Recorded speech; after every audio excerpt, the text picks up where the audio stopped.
नवरात्रि का छठा दिन माँ कात्यायनी को समर्पित है। 14 अप्रैल को माँ कात्यायनी की पूजा की जाएगी।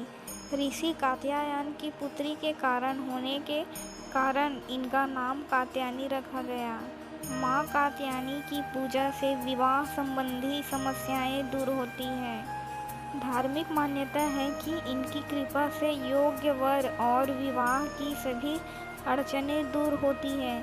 ये ब्रजमंडल की अधिष्ठात्री देवी है। माँ कात्यायनी सफलता और यश का प्रतीक है। भगवान कृष्ण को पाने के लिए ब्रज की गोपियों ने इन्हीं की पूजा कालिंदी नदी के तट पर की थी। ये ब्रजमंडल की अधिष्ठात्री देवी के रूप में प्रतिष्ठित है। माँ कात्यायनी का स्वरूप अत्यंत ही भव्य और दिव्य है। इनका वर्ण स्वर्ण के समान चमकीला और भास्वर है। शेर पर सवार माँ की 4 भुजाएं हैं। इनके बाएं हाथ में कमल, तलवार व दाहिने हाथों में स्वास्तिक और आशीर्वाद की मुद्रा अंकित है। माँ कात्यायनी की पूजा अमोघ फलदायिनी है।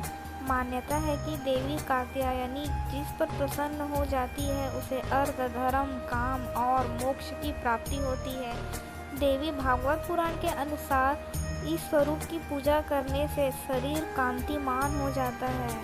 इनकी आराधना से गृहस्थ जीवन सुखमय रहता है और साधक के रोग, शोक, संताप और भय आदि सर्वथा नष्ट हो जाती है।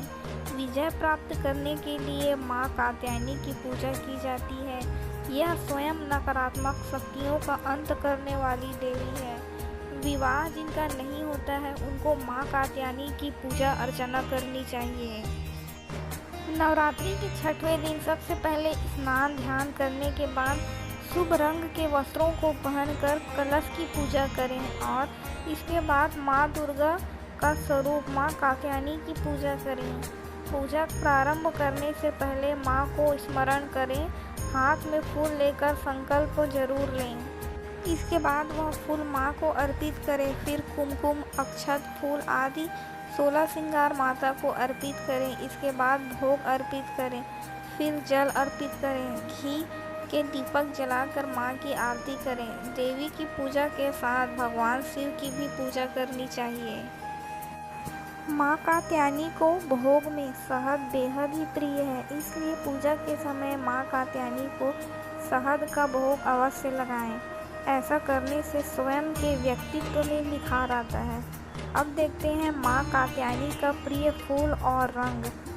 इस देवी को पीला और लाल रंग अत्यधिक ही प्रिय है। इस वजह से पूजा में आप माँ कात्यायनी को लाल और पीला रंग के फूल या गुलाब अर्पित करें। माँ कात्यायनी आप पर प्रसन्न हो जाएंगी। बताऊंगी आपको माँ कात्यायनी की कथा, जिसको आप ध्यान से सुनिएगा। कात्य गोत्र में विश्व प्रसिद्ध महर्षि कात्यायन ने भगवती पराम्बा की उपासना की। कठिन तपस्या करके इच्छा थी कि उन्हें पुत्री की प्राप्ति हो। माँ भगवती ने उनके घर पुत्री के रूप में फिर जन्म लिया, इसलिए यह देवी कात्यायनी कहलाई। इसका गुण शोध कार्य है, इसलिए इसे वैज्ञानिक युग में कात्यायनी का महत्व सर्वाधिक हो जाता है। इनकी कृपा से ही सारे कार्य पूरे होते हैं। ये वैद्यनाथ नामक स्थान पर प्रकट होकर पूजी गई थी। माँ कात्यायनी अमोघ फलदायिनी है। भगवान कृष्ण को पति के रूप में पाने के लिए ब्रज की गोपियों ने इन्हीं की पूजा की थी। यह पूजा कालिंदी यमुना नदी के तट पर की गई, इसलिए ब्रजमंडल की अधिष्ठात्री देवी के रूप में इनकी पूजा की जाती है। अगर आपको मेरी वीडियो अच्छी लगती है तो सब्सक्राइब करके बेल आइकन ज़रूर दबा दें। धन्यवाद।